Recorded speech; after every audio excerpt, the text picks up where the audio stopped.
Hello দোস্ত, আজকের আমার এই গল্পে আপনাদের স্বাগতম। আমার নাম দিলীপ এবং আমার বয়স ২৮ বছর। আমি উত্তরপ্রদেশের বাসিন্দা। এই গল্পটি আমার এবং আমার শাশুড়ির, যা একটি সত্য ঘটনার উপর ভিত্তি করে।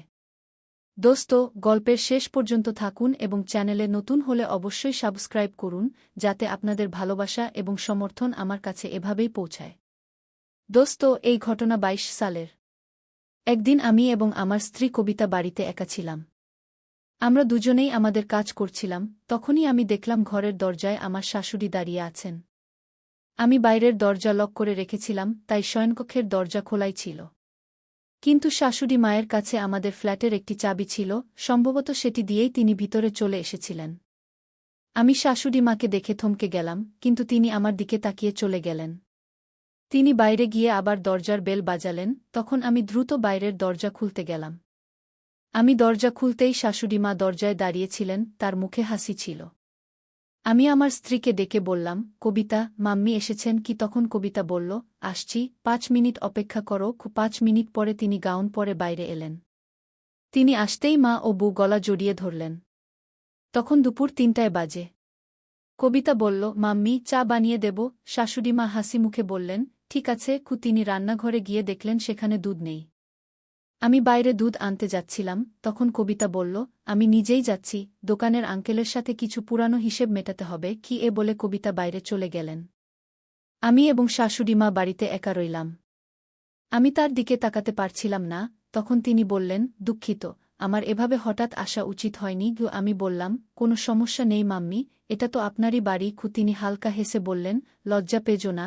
আমি কবিতাকে কিছু বলব না। আমরা দুজন চুপচাপ বসে রইলাম। তখনই কবিতা এসে চা বানিয়ে নিয়ে এলেন।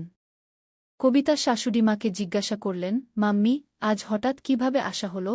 তখন শাশুড়িমা বললেন যে তিনি আমার শ্বশুরের কিছু সম্পত্তি এবং ব্যাংকের কাজে এসেছেন।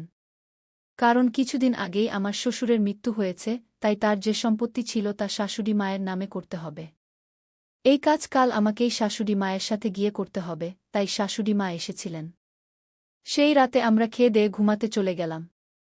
আমাদের বাড়িতে ২টি ঘর ছিল, যার একটিতে শাশুড়িমা ঘুমালেন এবং অন্যটিতে আমি ও আমার স্ত্রী কবিতা ঘুমালাম। আজ আমি এবং কবিতা চুপচাপ ঘুমিয়ে গেলাম। পরের দিন সারা দেশে লকডাউন লাগল। কেউ কোথাও যেতে পারছিল না। আমাদের অ্যাপার্টমেন্টও করোনার কারণে সিল করে দেওয়া হয়েছিল, আর শাশুড়িমা এখন এখানেই আটকে পড়েছিলেন। শুরুতে ৪-৫ দিন কোনোমতে কেটে গেল, তারপর একঘেয়েমি শুরু হয়ে গেল। আমরা টিভি দেখতাম, মোবাইল দেখতাম। আমি বাড়িতে পুরো কাপড় পরেই থাকতাম, শাশুড়িমা শাড়ি পরতেন, আর কবিতা হালকা কাপড় পরতেন।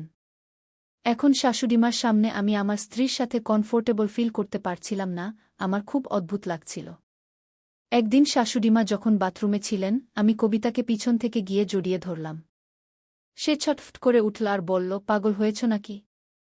মা এখানেই আছে। আমি মুখ বাঁকিয়ে ফিরে এলাম আর কবিতার উপর রাগ করে গেলাম। প্রথমে আমি কিছুক্ষণ ব্যালকনিতে বসে থাকলাম, তারপর ভিতরে ঘরে চলে এলাম। কিছুক্ষণ পর আমি উপরে ছাদে চলে গেলাম, তবুও আমার মন বসছিল না। কবিতা বুঝতে পারছিল যে আমি রাগ করেছি, কিন্তু সে আর কি করতে পারত? পরের দিন সকাল ১০টায় আমি গোসল করে এসে দেখলাম আমার একটি লোয়ার পাওয়া যাচ্ছে না। আমি কবিতাকে অনেক ডাকলাম, কিন্তু সে আসল না। তখন আমি তোয়ালে জড়িয়েই বাইরে এলাম আর শাশুড়িমার সামনেই কবিতাকে কোলে তুলে নিয়ে বেডরুমে নিয়ে গেলাম। কবিতা চিৎকার করতে লাগল, এ কি বদমাইশি! তুমি কি করছ? পাগল হয়েছ নাকি? মা দেখছে, কিন্তু আমি তার একটি কথাও শুনলাম না। বেডরুমে নিয়ে গিয়ে আমি তাকে বললাম, তোমার কানে যায় না? আমি কতক্ষণ থেকে ডাকছি, আমার লোয়ার পাওয়া যাচ্ছে না। তখন সে সরি বলল আর আলমারি থেকে আমার লোয়ার বের করে দিল। কিছুক্ষণ পর আমরা দুজনেই বাইরে এলাম, তখন শাশুড়িমা কিছুটা বিচলিত হয়ে টিভি দেখছিলেন। আমিও তার সামনে বসে টিভি দেখতে লাগলাম। তখনই আমার নজর শাশুড়িমার উপর পড়ল, তিনি আমার দিকে তাকিয়ে আস্তে আস্তে হাসছিলেন। এটা দেখে আমার অদ্ভুত লাগল।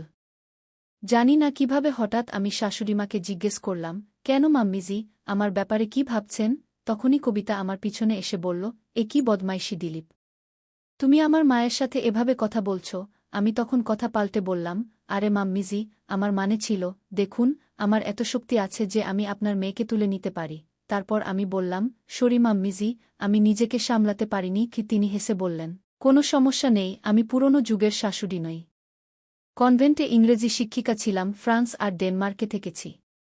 আমি জানি বাড়িতে এভাবে বোরিংভাবে থাকা যায় না এবং এখন এই লকডাউন অন্তত 2 মাস থাকবে।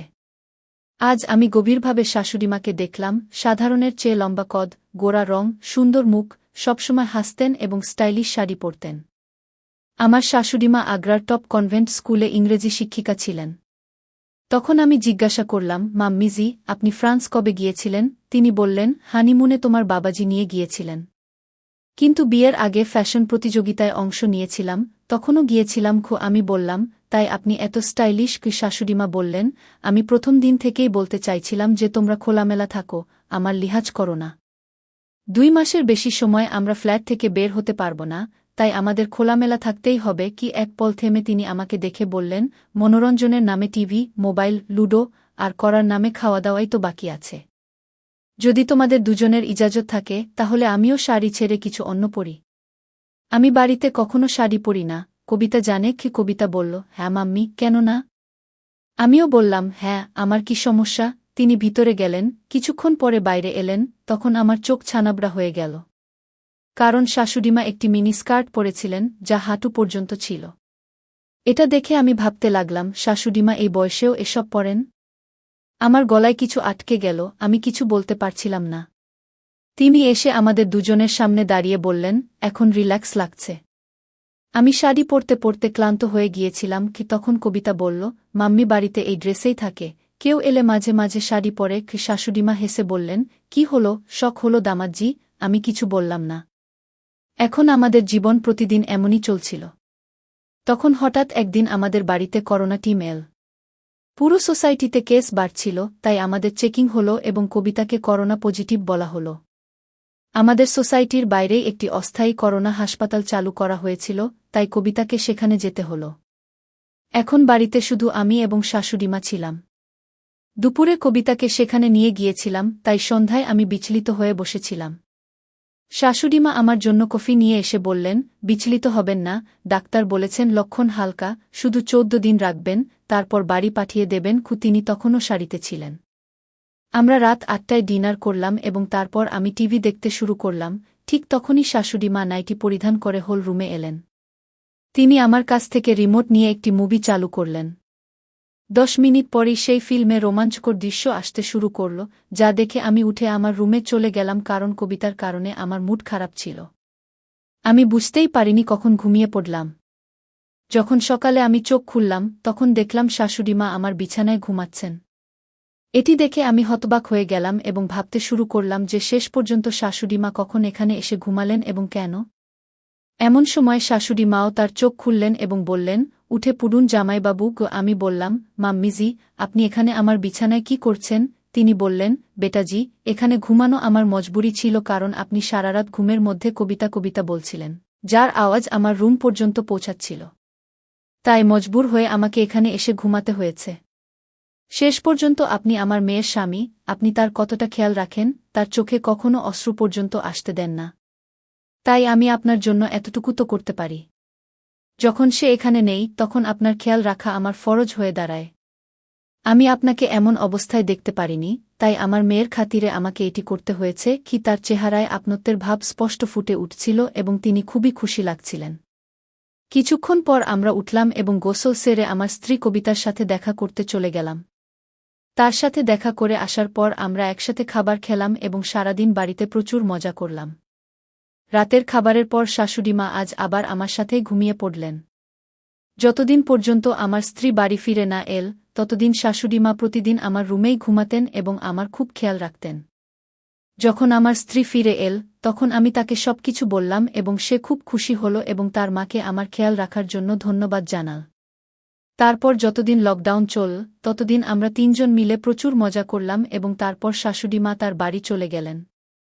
কিন্তু আমার স্ত্রীর অনুরোধে আমরা শাশুড়িমাকে আমাদের কাছেই থাকার জন্য ডেকে নিলাম, কারণ সেখানে তিনি একা থাকতেন।